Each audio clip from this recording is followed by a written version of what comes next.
the second part in our series looking at campaign promises both Vice President Kamala Harris and former President Trump are making.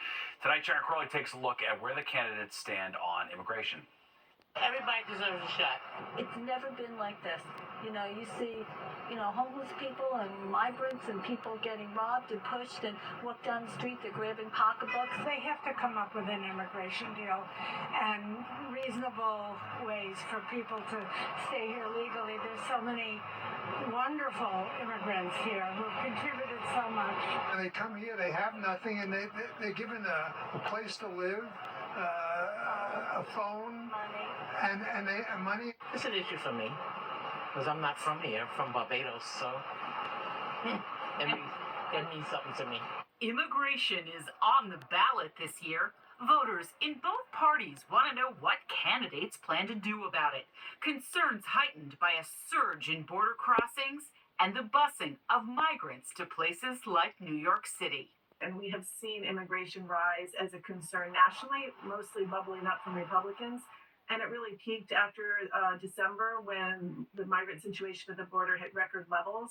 But it's continued to be high. And so we continue to see Republicans particularly concerned about the issue, more so than even in 2016, when in that election Donald Trump made immigration an issue. Lydia Saad is the director of U.S. Social Research at the Gallup poll. I think they support immigration. They think immigration has been a good thing for the country. They don't support illegal immigration. They want to see people come into the country through legal means. But once they get here, that's where you find more partisan split in terms of Republicans in favor of sending people back, Democrats and independents less so. Now the border is 25 times worse than it was in 2016. Now the border is not even believable what's happening. And I want to be known as your border president. I'm going to be known as your border president. Former President Donald Trump made illegal immigration central to his first run for office in 2016. If elected again, Trump promises to seal the border, start mass deportations of illegal immigrants, and demolish foreign drug cartels. We must also reform our broken immigration system. And protect our dreamers and understand we can do both. Create an earned pathway to citizenship and ensure our border is secure. We can do both, and we must do both. Vice President Kamala Harris under President Biden was assigned to examine the root causes of the border crisis. She promises to reform the immigration system by going after drug cartels and human traffickers. She also supports deploying more detection technology to intercept fentanyl at the border.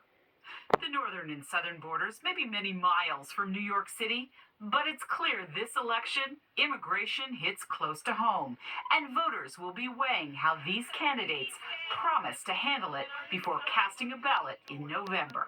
Is immigration a voting issue for you? Is it anything you'd consider when going to the polls? Yes. Yes. I think it definitely is a major issue. And is this an issue that you'll be voting on when you go to the polls in November? Absolutely. Traditionally, the issue of immigration tended to be something that voters in border states focused on. But once migrants started being bused here to New York City, it did become a top concern for voters here. It has remained one, although the number of migrants has subsided from its peak.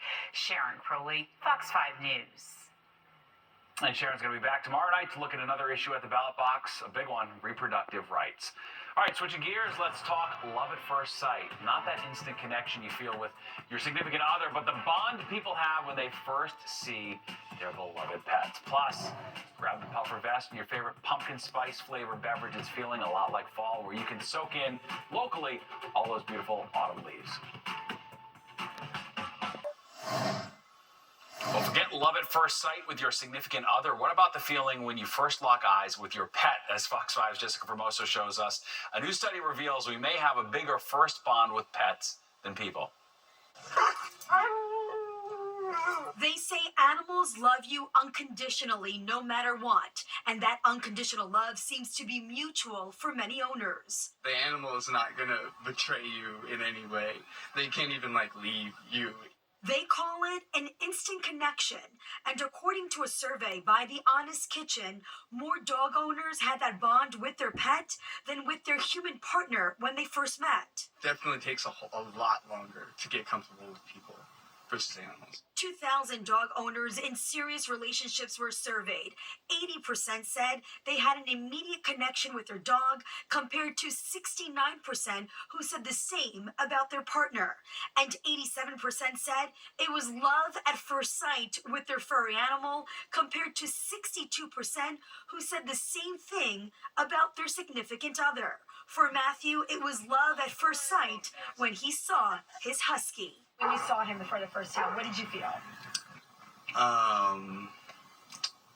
Immense love. Walter, 100%. Love at first sight. My wife too, so I don't know if that skews your statistics in any way. He's not sleeping on the couch. No. He's bonded with Walter so much, and they're kind of so much alike. So what was it about Walter when you saw him that it was that immediate connection, that love at first sight? And it's just unconditional, unilateral love that just doesn't ask for anything in return. He just loves. And that's sometimes not something you get from your significant other. It's a love that doesn't ask or want anything in return, and it seems like that's key. It's easy to love them. So more often than not, all it really takes is an animal looking at us with their beautiful eyes, and us looking back at them knowing that they are potentially going to rely on us for everything they need in life. You know, that's a really intoxicating feeling. Furry friends who have simple ways of showing their love. On the Upper East Side, I'm Jessica Formoso, Fox 5 News. Yeah, I can concur. I picked out my dog from the litter. He was one of 8 boys. They sent us an email, and he was the red collar boy. And I knew that was the one because all the other dogs were being hyper, but Ryder was just lying there taking a nap in the corner. I said, that's my son. And then I talked Nick into getting a golden doodle. That's right. And I did the same thing. That's right. Only ours was quiet. We got him home and he became hyper. Yeah, exactly. It's funny how that works, right? Yeah, for sure. But we love them We do. all in all, of course. And, we're going to get back to loving some of the weather that we've had lately. Of course, a lot of clouds around today. Still a lot of clouds out tonight. And they're going to stick around tomorrow and Thursday. We'll start seeing some showers out of those clouds. But we could use a good soaking of rain, and that's not coming anytime soon.